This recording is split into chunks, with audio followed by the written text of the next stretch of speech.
Magandang hapon mga kamidang! So ngayon, gagawa ako ng DIY pesticide para sa mga halaman ko kasi nakita ko kanina may mga aphids na doon. So kailangan natin ay 1 liter na tubig. Tapos, ito baking soda.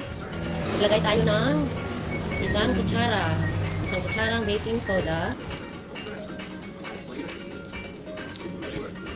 Tapos, isang kutsarang dishwashing liquid.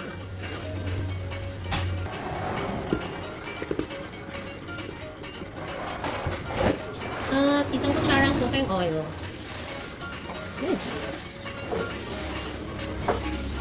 Tapos, haluin lang natin.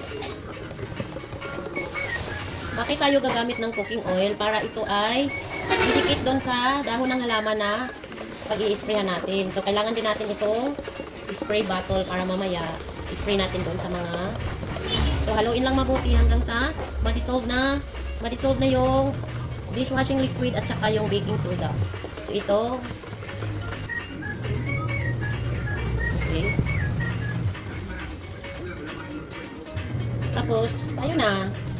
So, ito na guys. Ready na po yung DIY insecticide ko. So, ganito lang yung gawin natin. O, kung saan yung parte ng alaman nyo na may aphids, is-spray nyo lang yan. Ganyan. Tapos, include yung mga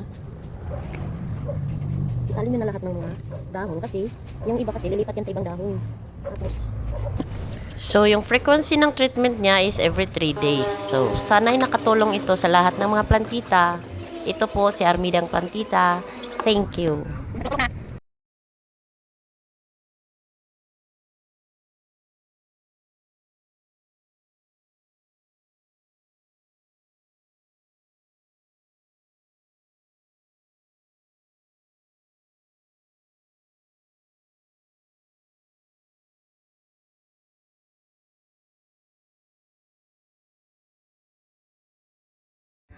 Thank you for watching. Ito po si Armidang Plantita.